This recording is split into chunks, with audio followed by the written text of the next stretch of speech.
Hello and welcome to the Sanctuary, a safe space to speak from the heart. I'm your host, Israel, and my guest today is the founder, president, and the CEO of SimplyCast, Saeed El-Darahali. Thank you so much for coming to the Sanctuary. Thanks, Israel, for having me. I really appreciate it. Oh man, I remember the very first time I saw it was years ago. It was at an event that either Icelands or Pier 21 Yes. was, had the event, and I was like, oh wow, and it's like you stood out like a beacon of someone that wasn't from here, immigrated here, and then decided to build this life for himself. So how did this journey start for you to creating SimplyCast? Sure, yeah. So I actually started as a very young boy in the world of entrepreneurship. I started a business to sell cotton candy, what a 13, 14-year-old boy could sell back in the day. Right. And I basically learned that, you need to, generate and support a relationship with your clients and, build some form of trust. And then from there, you're building your business to go and kind of grow. Within 6 months, I grew into about 150 stores where I had, my chocolates and my cotton candy being distributed across these different stores, and made good amount of money at 13 years old when minimum wage was $4.50. So it was a great opportunity to kind of build a business. From there, I joined the Canadian Armed Forces, and I was in the Army for about 5 years of my life, where I've learned a lot. And at one of the deployments, if you wish, that happened with the Canadian Armed Forces was there was a major airliner that went down, and it was in Peggy's Cove, and it's called the Swiss Air crash. Oh yeah, that And that that place. Yeah, yeah, yeah. Yes, yeah. So I was one of the first men on the ground there to support and secure the perimeter on behalf of the Canadian Armed Forces. And I realized that the forces didn't actually have a system to call out the troops, because my sergeant at the time basically said, "Hey, I want you to call three other people to get them to the unit." And I realized that someday, maybe my calling will be to create a system to support, communication and engagement. And when the opportunity presented itself, I decided that, the corporate world is not for me. I really want to focus on developing innovation and technology, and I wanted to create SimplyCast as the all-in-one engagement and communication automation platform for the world to be able to manage any type of use case, a small, medium, large use case, without having to spend hundreds of thousands of dollars in implementing the engagement communication automation that's required. Yeah, communication is really important, especially in places like that. So, did you? How long were you in the Air Forces for, and where did you go to next? Yeah, so from there, basically, I joined when I was really young. So I think I was about 16 when I joined. So by the time I finished up, I was already in my first year university. I did a Bachelor of Computer Science, Business Administration, HR, and an MBA from St. Mary's University, where I've learned Mm, everything that you can imagine that you need to be a good CEO or a good manager. I never wanted to be a CEO of a company. I've always wanted why to not? be a CTO. Like I'm a techie. I look like Oh, okay. I look like I know what I'm talking about from a business perspective, but I learned that in school and based on my business ventures. But I've always been a techie. Like I always wanted to tinker. I wanted to engineer new stuff. I wanted to develop new innovations. My mind is always thinking about how can I make something better. But the Mm, CEO opportunity kind of presented itself that I can kind of live both worlds. The area of what I studied in school, what I've learned when I was a young boy, and at the same time have the flexibility to actually do innovation at the same time. So yeah. it got married from the CTO to the CEO, but I've always wanted to be a CTO. I would love to continue to be a CTO because the CEO world is really difficult. In what way? Yeah, so a CEO has to deal with, human beings on a day-to-day basis. They have to support their employees. They have to support your clients. You have to support the innovation. You have to support the finance team. You have to support the HR team. You have to support your sales team. You have to support your marketing team. You have to create a vision. You have to create a business plan. So if you can imagine the skill set that's required for a CEO, it's somebody that needs to be, live a life of about 100 years to gain the knowledge to be an Mm, effective CEO. I was very lucky because I started at a very early age, but and I also took education that helped me understand all the elements that a CEO needs to Mm, function in. Having an HR background, having a finance background, having an accounting background, having management background, understanding how to deal with your employees, understanding the legal system. So all these things that if you take in an education, but for most CEOs, they're usually a tech entrepreneur that came up with a really great idea, but they just don't have the right education. That's why you see a lot of those CEOs eventually having to bring so many people around them just to function because mm, they don't have a clue what to do because they were never taught how to manage a company. mm. It's so like you started really early, with the chocolate and the candy. Is that something you got from your family? Like, do you have other entrepreneurs? Oh no. Okay. Yeah, I'm kind of the only entrepreneur in the family because my family is very much doctors and Ah. researchers. My uncle is a dean of medicine. My father's an engineer. My mother's a teacher. My sisters are doctors, and so on. So the whole family is very much focused on education and medicine. Where I'm the only guy that says, you know what, I don't want to deal with medicine. I don't want to deal with normal human beings. I just want to deal with tickering on a computer sitting behind a screen and inventing new code because when a code has a sickness you can delete it and open a new line, but with a human you have to be very careful because every small mistake Right. could potentially cause a potential death in that specific case. So I wanted to kind of be the tinker rather than the fixer, but the rest of the family's taking care of the human society, and Yeah. I wanted to take care of the digital innovation in the future. How did you get into computers then? Like, Yeah, you're so doing candy. How did you get into computers? Yeah, so my cousin at the age of 6, I think, or 7, bought a 286 machine, and I used to go over to their house, and he would have this machine, and he wouldn't let me touch it, and I would cry asking if I could access to this machine, and it was very expensive back in the day, those machines.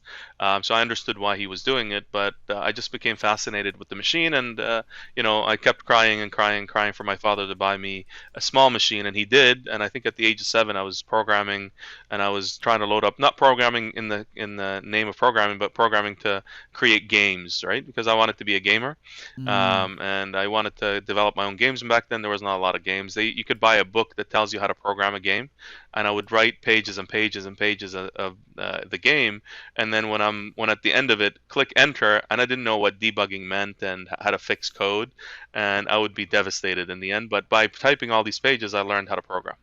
mm. And then, so you had this machine for a while, creating games. Then, like, I guess, at what point did you see that you could do more than games on this system?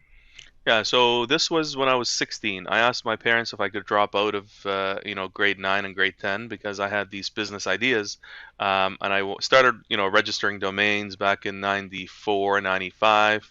I was on the internet in the early 92, and my parents said, Saeed, we're gonna disown you if you drop out of school. We're a family, educated family. We don't want our Right, only son. I'm the only boy in the family, and you understand what that means, right? right.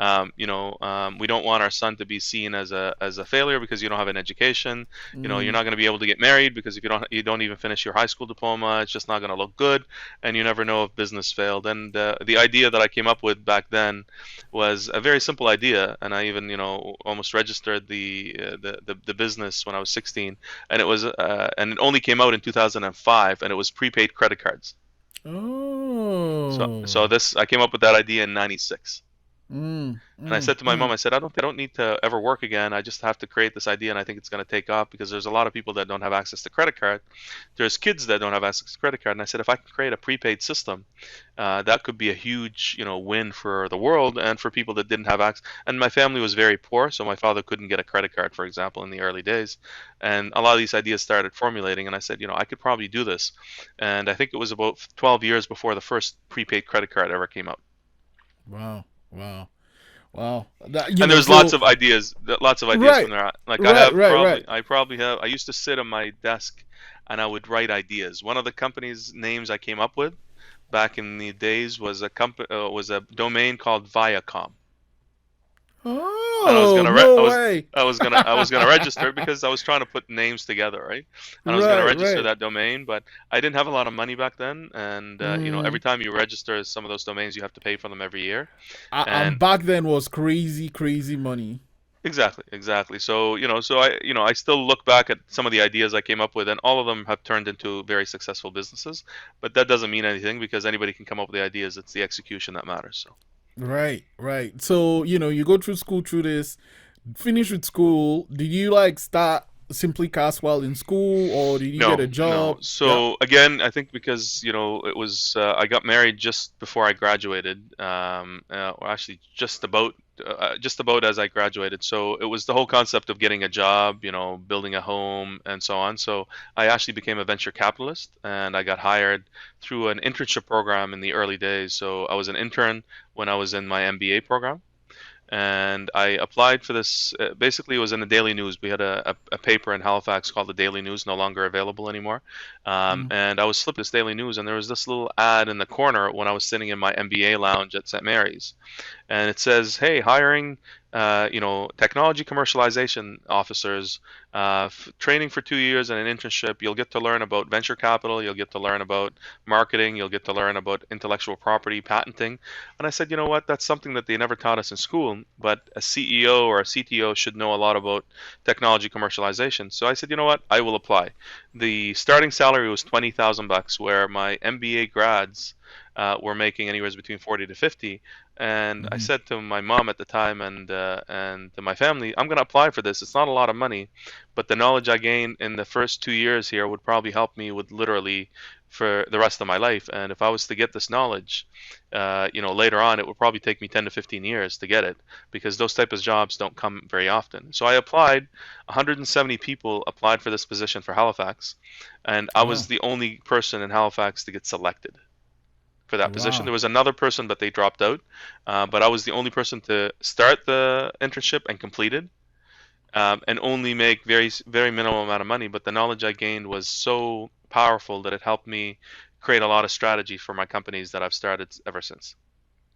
What were some of the things you learned in the years you were in this Sure, yeah. position? So how to write patents, how to write provisional patents, how to commercialize a license of a technology, how to market a technology company, how to deal with researchers and to allow the support of their ideas to be commercialized, how to write grant applications to get access to funding, how to support, how to work in the corporate world, right? Because I actually Right. had to work in the corporate world, I had to work in the university world, and if you can imagine how difficult it is to work in an educational institution if your mind is always thinking about tinkering and making new changes all the time, where Right. that world is very much ingrained into moving at a very glacial process, because there's just so many people involved in every step that I think Mm. it takes a huge amount of effort and time to get something out. That has changed ever since. I mean, I think the universities have adopted innovation in a major way, and a lot of the researchers are also starting up companies and commercializing technology. But in those early days, it was difficult because I was trying to move very fast. So Mm. I think eventually I decided that it's for me to work with the smart people of the educational system, but as a private corporation where we can work together to get to the end point faster. Mm, Cause yeah, I mean, it can be hectic. You have to sign something, and then it goes to somewhere else, and then the other person sends it to the other person before you get one thing done. And Exactly. if you want to iterate quickly, by the time you get the permission to do it, you already have three new ideas that Potentially, needs to go through potentially, this chain potentially. again. Exactly. Yeah. So I Yeah. mean, it's the education system is really important. We really need our post-secondary education institutions to support the great minds that they're graduating. But the private Mm-hmm. sector needs to move because competition is very fierce out there and it's moving very quickly. Mm, mm. So you took this, experience you had at this place, and how did you apply it? Yeah, so basically, I went and I got picked up by a local organization that was in the world of venture capital, where they were doing mentoring, investment, and supporting new startups. So I think at the age of 24, I was a chairman of a board. Wow. Because of the knowledge that I've gained over the time. I basically looked at close to 1,500 businesses over a 5-year period where I Holy analyzed smokes. I analyzed the business, analyzed the financials, I analyzed the story. I think I saved our organization a number of opportunities where they shouldn't have invested because I did some due diligence that uncovered some things that just weren't not something that we should invest in. Mm, We looked at opportunities of expanding our portfolio companies by looking at certain parts of their business and how other competitors are doing something better that they might be should consider. So a lot of mm-hmm, pretty much everything I learned since I was a young boy, I was able to add into my portfolio, companies and support them. And then from there, I've taken all the knowledge of venture capital, the knowledge of technology commercialization, and put it into SimplyCast and other businesses that I've started ever since. mm. And like, SimplyCast was the very first one, right? I've owned 7 businesses, sold 6, and still have one, or actually 2 Uh, now. and which one was the first one? So there's 7 businesses that I can talk about, but SimplyCast was started about 11 years ago, Mm-hmm. and then Curbza is the second business that started about 5 years ago or 6 years ago now. Okay. And then what was your process for starting SimplyCast?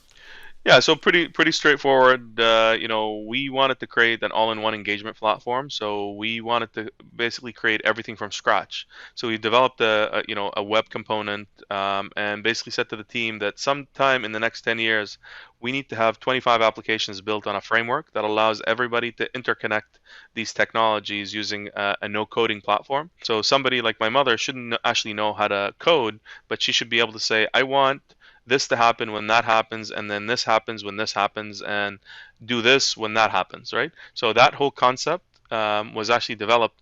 But the thing is, I didn't want the technology to be outside of our framework. I wanted it all inside of SimplyCast. Mm. So we did what most companies never dreamed of doing, is we decided that every component that we needed to interconnect must be actually created by our company rather than connect to the outside world. Oh, Where a lot of right, the right, right. competitors, like if else then type organizations, they basically tell you, hey, look, we allow you to do all this capability of interconnection, but every time you have to trigger something, you have to pay somebody some other money.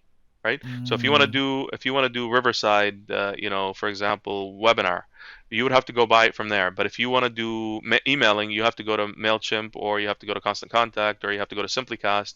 And if you want to do surveys, you got to go to SurveyMonkey. Then if you want to do events, you got to go to Eventbrite. Then if you want to do this, you got to go there. And then I get, oh my Mm-hmm. God, like, as a small business, I don't have access to go and manage all this stuff, and I need a PhD to make it. And I said, what if I bring all this stuff into a single platform, and all you do is click, click, click, click, click. You got a survey, you got an event, you got a webinar, you got this, and you pay one price, and you're keeping all your money in your pocket at the end of the day. That Mm. concept was very difficult. It required a lot of engineering to make, but we've accomplished it, and now we're serving customers pretty much in every industry. Right, right. Yeah. I mean, because that's true. If you run any business, small, medium, whatever it is, you have different things for different things. Different tasks like, okay, so I'm using this to store my things, but I'm using this to send out the invite, but I'm using this to get the client. So, like, you saw these pain points and you decided to fix it, but it is a massive pain point. Like, was there a point where you realized? Yeah, I mean, you must have realized the scope of what you were trying to do, right? Yeah, no, that was the vision of when we created the company day one. It has never changed. The business Oh plan has been the wow. same since we started, and the reason why we've succeeded is that was the exact point. Like we've had, people that I've spoken to, and they said, "Saeed, why don't you just focus on one thing only and just do that?" And I said, "Well, the vision of the company was to bring it all together, and Mm, unless I do that, I am not interested in running a company like this." And because the mm-hmm, vision was, I need to create this whole thing together. Because at the end of the mm. day, if you build it, they will come, and they're coming as now. Right, right, right, right. Okay, so the other thing, one thing, I think most people, CEOs or just people in general, don't consider is the work that it comes to choosing the people in your team. Sure. How much of a role did you play in choosing the people in your team? Like that Oh, very 100%. first 100%. Okay. 100%, yeah. Yeah. So SimplyCast, at SimplyCast as a CEO, I only have 2 jobs: make customers happy and bring good employees and coworkers at the company. So I make my employees happy and I make my customers happy. That's pretty much, I'm the chief happy officer of the organization. Mm. I focus on my team and my employees How do you and and then my customers. right and then how do you what was your process for picking the people that you bring into SimplyCast? Very simple. Basically, we don't look at names. We don't look at where you come from. We don't look at, all we care about is, do you have a passion? You have Mm. so I have a metric which is passion for what you want to do, ability to learn, and ability to listen, right? And if you can do these three things, then you are hired, right? Because at the end of the day, if you are really, really good at programming and you program all day long and that's all you want to do for the rest of your life, you're very excited and able to learn something new, because at our company, we're always doing something new. And if you're not willing to learn, chances are you're probably not going to be a good fit into our company, because we want people that have the ability to learn. Mm. And if you're not willing to listen as part of our type of organization to what's happening in the market from the client, from the competition, then you're not really innovating, right? Because a lot of people think that they come up with the idea. It's really the market that comes up with the idea, and we're Mm. just the custodial, staff that's making sure that the whole process is being implemented. Mm. Mm. Mm. Mm. Well, so you have these people, and then how do you retain them, right? Right. So our company is very focused on making people happy. The minute Mm. that they're no longer happy with us, they're not happy with what they're working on, and they're not happy with the industry that they're in, we basically ask them to basically consider other options, and they are telling us that they're going to consider other options. So we see our company as building the opportunity for creating happiness, but if you're not happy, you shouldn't really stay at a company, Mm. period, regardless if it's my company or another company. And the Right. only way that we keep people happy is that we treat them with respect.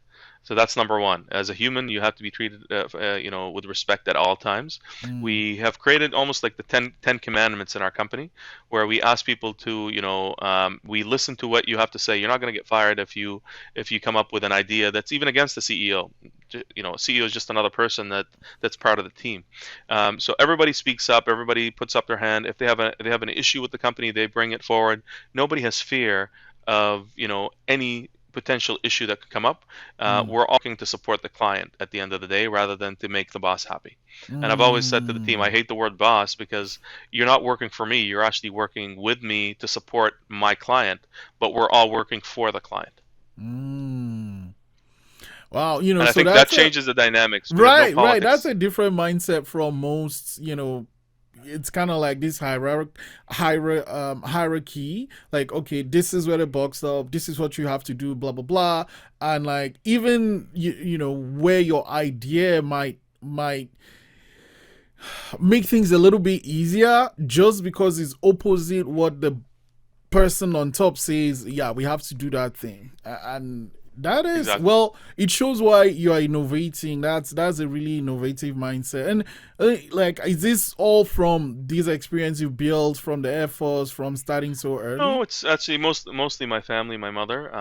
Because when I came to Halifax as a young boy, I was bullied. I was, called names, you name it, and I didn't really understand, because I didn't speak a word of English when I came to Canada, and I never knew what a black person, what a white person, and what a race is until I came to Canada. Because my mother has always taught us that if you have a dollar and somebody needs 50 cents, give it away, right? If you see somebody that needs help, support them. But we never had the lens of a race when we were because we had, our next door neighbor was from Africa. Our babysitter was from Asia. Our next door neighbor was Christian. Another was Jewish, right? So when I Mm-hmm. looked at all this stuff, and I didn't understand that. I thought this is the way the world worked, and I Mm. didn't have an understanding that people saw each other as different races and different people, and somebody's better than another, and so on. So when we came to Canada, I realized that our upbringing was very supportive of everything. So when I created the company, I said, I'm going to continue the legacy of how we were taught and how we were raised, and this is how I run a company. So I even tell my team that I don't see a person as being male, female, or binary, non-binary, whatever. Basically, a person is a simplecaster. So when you join, I don't see you as a man or a woman. I see you as a simplecaster. Period. Right? Mm. Yeah. That when you know when you have that type of mindset, and then you know you're going to a place where you are seen as you are there to deliver what you can to make this company get to you want to, like, it gives a sense of purpose, right? Exactly, exactly, and that's why a lot of people have stayed with us for almost 10 to 11 years. I have Mm. employees and coworkers that have been with us since day one and have not left. And I asked them why, and they said because look, we feel that this is our company and we feel like we own it, and we feel appreciated and supported, and you've never ever said anything that ever to harm us. Even Mm. the way that you manage. Have I had arguments with my team? 100%. Have I had people come into my office and scream at me and say, Saeed, we shouldn't be doing this product. It doesn't work. You're pushing to do it. And then I would say, look, just trust me on this. There's an opportunity that will come up. And then when the opportunity comes up, they come back in the office and say, Saeed, you know what? I do apologize. I can see now it's all coming together. Right? Because Mm. sometimes some people don't see all the connections, and you Mm-hmm. sometimes have to, support them to understand, where does these things come. And now, when my team that have been with me for so many years, they're going, "Oh my God, everything that you've said 10 years ago is happening." Mm. Right? Mm. And when they say that, that just kind of brings a lot of energy because it kind of shows that standing and supporting your team and showing them rather than I need you to do it just because the boss said that you need to do it or Saeed says that you need to do it doesn't mean that he's right. It's just that he has some more information that you might not. Right, right, right, right, right. Because you kind of like have this top-down, big level view of everything and how all the pieces fit. But one thing that you mentioned just sparked a question in my mind was opportunity. How do you spot these opportunities, though? Yeah, so I think because of the amount of reading that I do on an ongoing basis, like I read a lot every day. I'm also kind of looking into the future more than I'm looking at what's happening today. A lot of business people work on the business and they work in the business. I work actually away from the business because I'm trying to look at the future rather than just look at what's happening today. I entrust my team to work on the business. I entrust them to support the elements of the vision, but I'm always kind of looking ahead. Like I consider myself a futurist, and I'm looking at the future, but in the focus with the vision that I've had. So I'm not changing focus of hey, there's an opportunity here. I'm going to stop this and do that. No, it has to Mm. fit the vision. So I look at the future and say, what do I think the future is gonna do, and what is consumers and businesses and governments and Federal Reserve is going to do in the future, and I kind of bring it back to now and say, how could I capitalize on why? The pandemic was an example where, as soon as the pandemic hit, we basically created a new section inside of our business and said, okay, now we could take all the different opportunities of COVID and turn them into a use case without having to implement a single line of code. And a lot of my team Mm. said, "Well, why are we doing this? We're not in the business of COVID." I said, "We're in the business of communication and engagement, and COVID just happens to have a lot of communication needs, like booking a vaccine, like canceling the second dose. Over 10 to 15% might not take the second dose, so there might be an education campaign that you want to do. Contact tracing is another thing that you could do using our technology. So anything there's engagement communication, there's an opportunity that SimplyCast could basically jump in. But the minute that the pandemic, even the discussion of Wuhan and China, I actually started planning our company to shut down and have everybody work from home. And as early as Feb of 2020, we actually had half of our team beginning to move out before the lockdown even started about a month before. Yeah, I remember seeing that post on LinkedIn, and this was like kind of early days. I was like, "What is he doing?" Right. Exactly. Exactly. Yeah. So But you were right. You were right. right. You were Yeah. right. So I You mean, were you right. could you could see certain things happening, but so kind of trying to predict based on trends and information, you can make intelligent decisions, and then you need to protect your company and your employees because they Mm, entrusted me as the leader to protect them, and all I'm doing yes. is protecting their families and protecting them. And so far, we have. Supported our team to work from home. We still got our ISO certifications. We still operate at 100% the productivity for our customers. Our customers are happy. We're doing everything that we can do for them. So, and that takes a lot of planning, and it's better to plan rather than to have to make a decision just because somebody else, like government, made a decision on your behalf and say, you're locking down tomorrow. Well, what do I do now? It's too late, right? I recall, you put up it was a post. It was just a short post on LinkedIn, and then things were just kind. That was even before the very first lockdown, and people were still working because it was like, it's happening way at the other side of the world. Right. And I'm like, okay. And then a couple of weeks, it wasn't even up, just a few weeks later, we all had to shut down. So it's like you were prescient when that came. And I guess it's all looking at all these trends and being futurist that you see.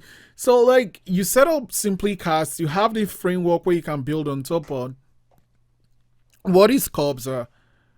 Yeah, so Curbza is basically a digital peer-to-peer marketplace that allows you to develop any type of marketplace that you can imagine. So, for example, think of a community. A community today is very much focused on, sharing things that are very community-based. You could do some of these things easily using different parts of the software. Some components of it, like communication, could happen within Facebook, but there's never been a thought of bringing a peer-to-peer communication that is secure and focused on a specific community. So let's say you're from Nigeria and you want to bring the Nigerian community together, where they know what businesses, like very similar to the iSands marketplace, but you only want Nigerian businesses to promote the services that they're offering. They also want to maybe share certain recipes that are very local, but you want to do it within the Nigerian community in Nova Scotia. You want to say, hey, you have certain additional dresses that you have, right? And wares that you have, but no, the larger community probably will not be interested in them, but Mm, your Nigerian community would.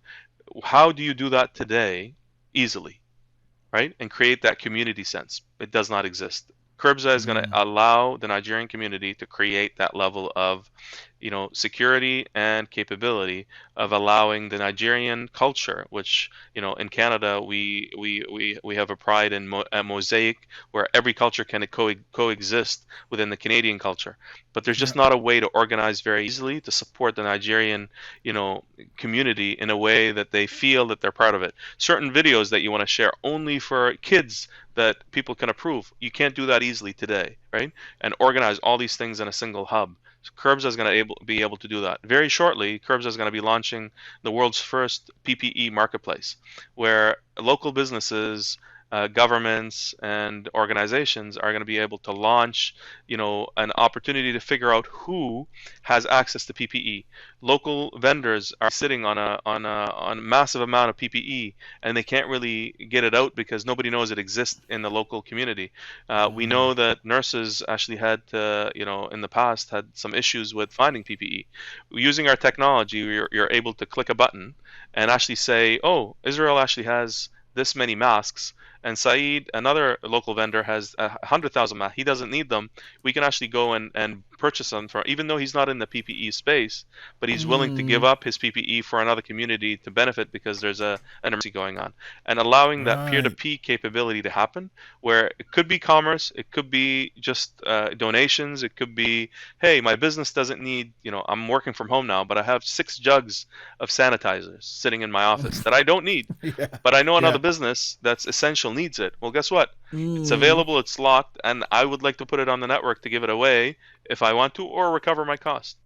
So there's opportunity of these capabilities that of networks are available, but nobody has thought of that type of framework. And I've been thinking about this for the last probably 10 years, and Curbs is making that happen today.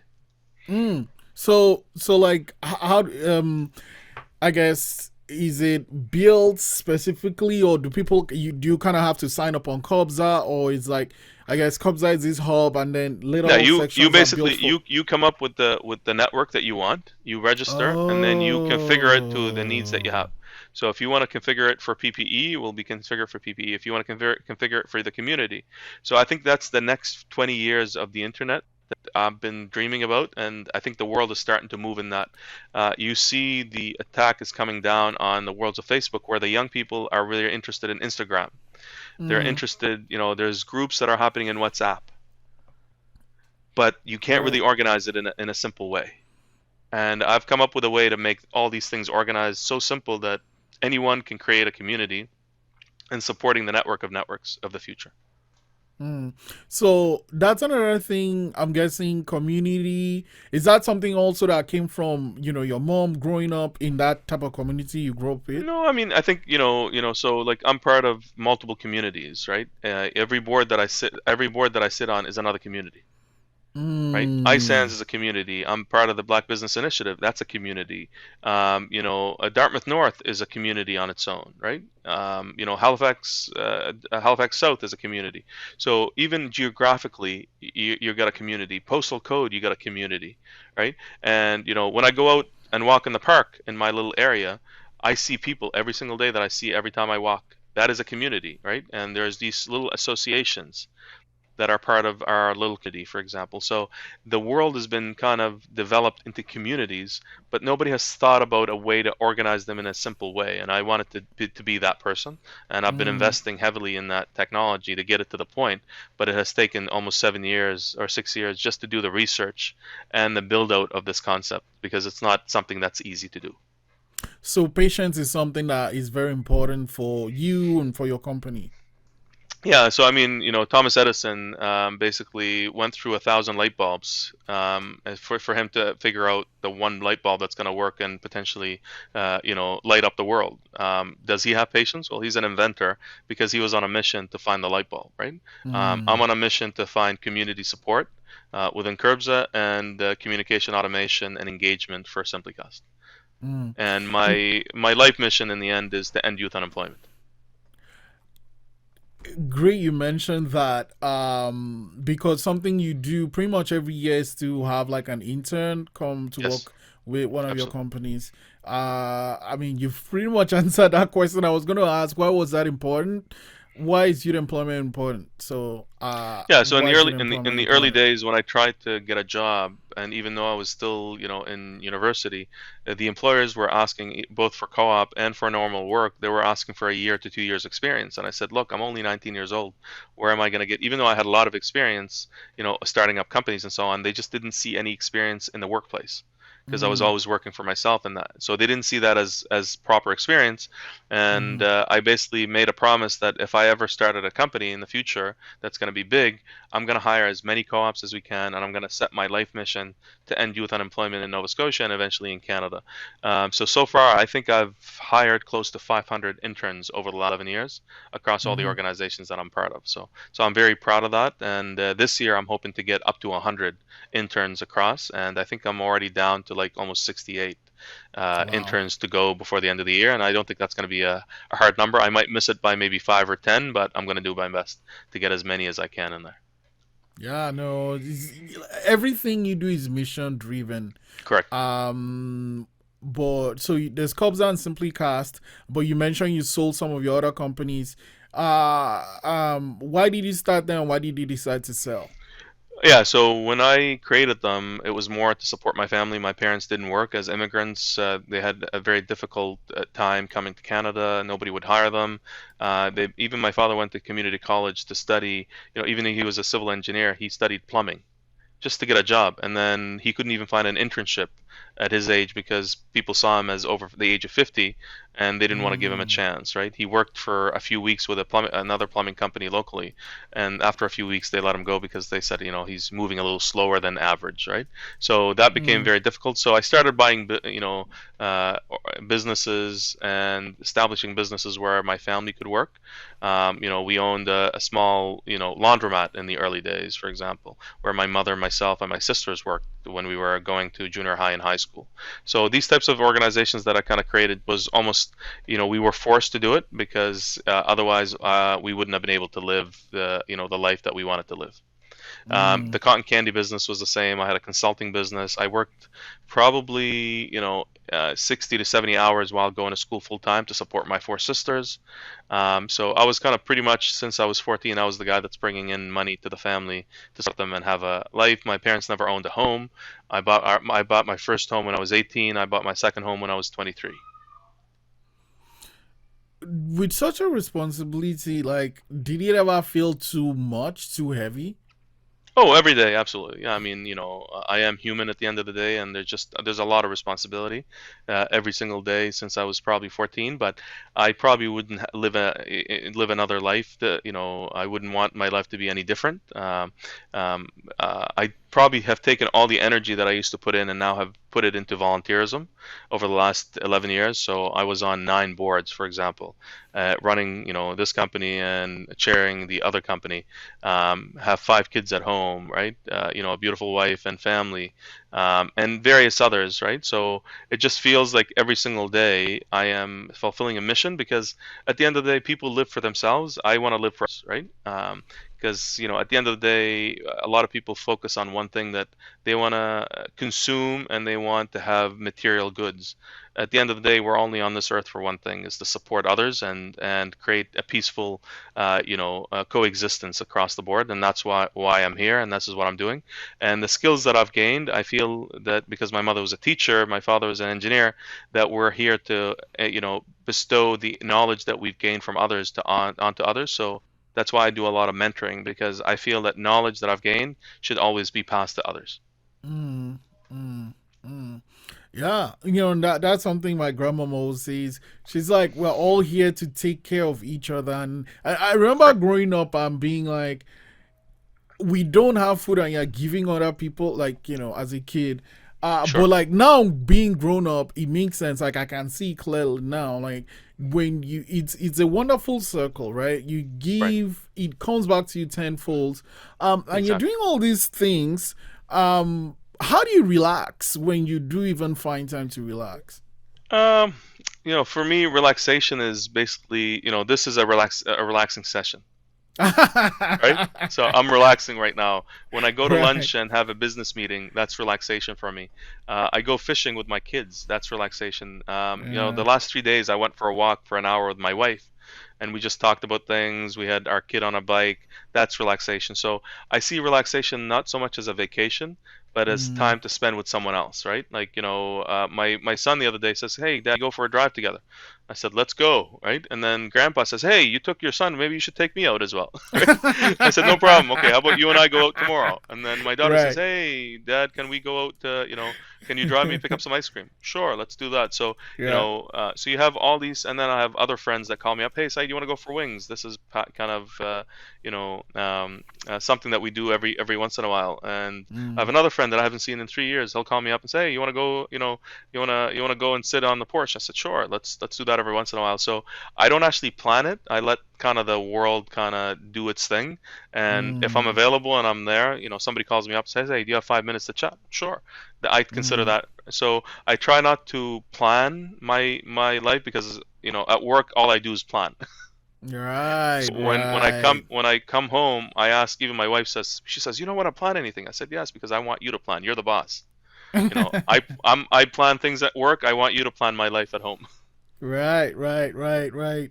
You mentioned something I wanted to touch on just a little bit. The mentoring you do. How do you choose the mentees and what do you expect from them? Yeah, so they choose me. So Hmm. like my email is filled literally on a daily basis. People looking for work, people need help. I had people that through iSands, through BBI, pretty much all the networks on LinkedIn. So people come to me and say, can I get help with X?" And I would always say, "Look, I would definitely give you the time. Let's do it on Saturday because I don't have time during the week." So I don't say no to anyone if I can help them. I don't give them a dedicated. So I don't actually mentor somebody on a dedicated basis because I don't have the time Mm. on a dedicated basis. But I take my breaks. Like, let's say right now, rather than take my lunch, I'm taking the opportunity to chat with you. So I see that as Right, an opportunity to talk to you, but whoever potentially will watch this potentially might be getting right. a mentoring opportunity. So I see this as I a am getting a lot. I am getting a lot. So yeah. yeah. Thank you So so and much. yeah. So and I chat with my team every day. I try to mentor them, check in on them. So it's the minute that you think, and I've heard this probably like 6 years ago, is when you reach the top, send the elevator down. So I keep thinking, like, Mm. I've reached the top of my career as an individual in my mind. I've satisfied all the things that I want to do. Now it's time to give everything that I've learned back to the community. Mm. Mm. Mm. Mm. Oh, Saeed, thank you. I'm gonna let you go because I too I'm taking so much of your time. But No, no, take your I time. want No worries. I want to No touch worries. two things. The so I remember going to iSense and then to sign in. It was different. You use this quick QR code, and then while we are talking the other day, I found that the contact tracing that's pretty much in all of the HRM or even more. It's coming from SimplyCast. Right. This is something you saw, when the tragedy happened and there was Right. no means of communication. Now that we're here, Right. what do you think is going to happen, or what do you think we should be looking for in the next 10, 20 years? In which area? Because there's a lot of different areas. So. Communication.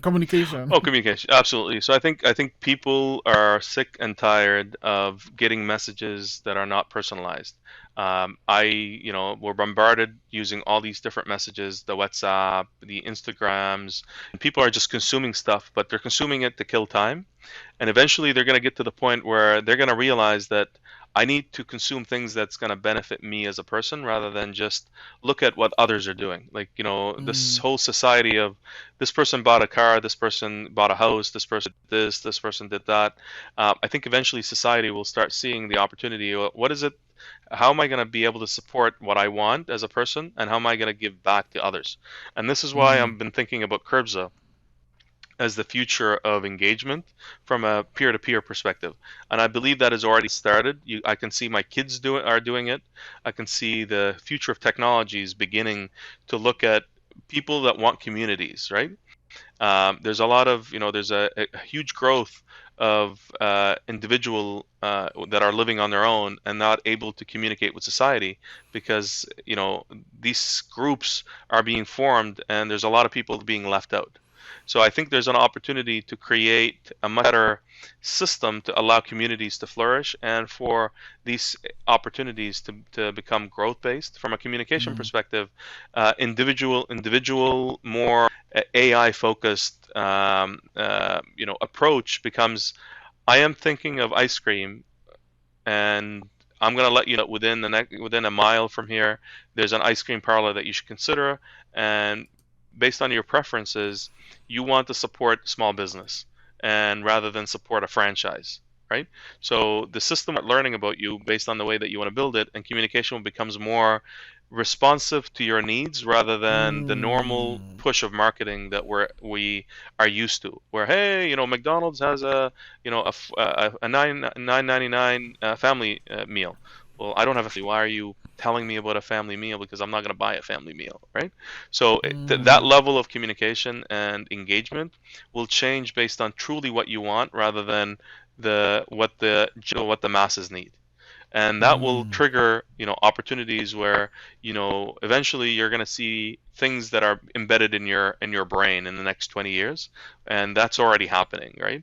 AI will focus on rather than driving, you're going to have autonomous cars. You just get into a vehicle, you're not going to have cars anymore. You just have these cars that you can call when you need it, and then the car gets there, picks you up, and drops where you need to. So you're not gonna have drivers. It's gonna change the way we get educated. Pandemic has expedited the process from 10 years down to 2 years. So the world of digitization is just gonna become explosive, right? mm, Certain industries will be eliminated, and new industries will pop up, right? And the world will become a lot more autonomous in how we function.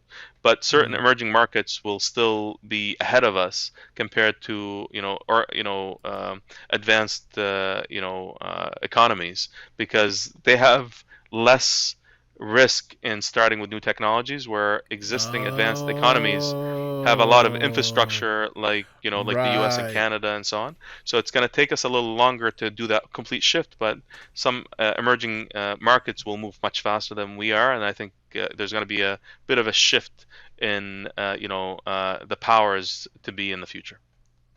Okay. Okay. I'm gonna let you go with this question, Said. And based on what you're saying, right? 10, 20 years ago, when you're in school, getting all these different types of education from school, from life, from running businesses. Right. All those things kind of led you to where you are now. Based on what you're seeing, we are looking at in the next 20 years, communication wise and business in a way, like, cars that don't have drivers. What advice would you give to the audience to, like, prepare for what the future will look like? Yeah, so it's actually very simple and less advice is focus on what humans need. Oh. If you can think of what human needs, they're going to need healthcare. They're going to need to eat. They're going to need to socialize. They're going to need to basically reproduce, right? They're going to need to communicate. So if you focus on what humans need, no matter what happens, humans are going to continue to exist on Earth. Even if Elon Musk sends us off to Mars, right? Humans still need to brush their teeth. They still need, hygiene. So all the things that humans need, no matter how advanced technologically we get, those basic human needs are going to still be available, and there's Mm. always going to be innovation. What we're being taught right now is convenience. We don't have to go to meetings; we can do Zoom calls. We don't have to, to the store; we can call Uber. But eventually, some people will have these. They'll see it as the norm, and then the world will shift back again to say, you know what? I don't want to always be at home. I want to go out. So you're going to get this constant shifting, right, of cycles, and that's how we live, right? We started walking across the desert, walking across the fields. Then all of a sudden we said we want to get to the other end faster. Let's get on a horse. Okay, well now we need to go a little faster. Let's create a car. And then now we need to go a little well, I'd like to go back and walk in the field again because it's so nice to walk in the field, right?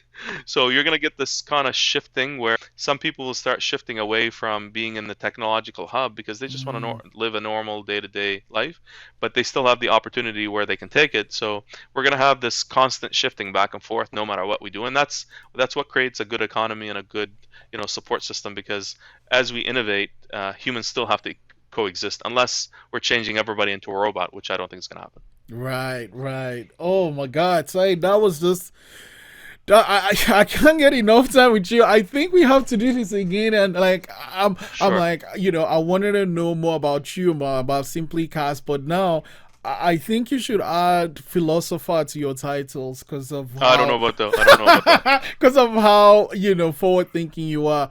I wanted to say thank you so much for the time and Thank thank you you. so much for coming to this sanctuary. I'm really, really, really grateful. Thank you, Israel. I really appreciate it, and it's a pleasure to see you again and be part of your show. All the best.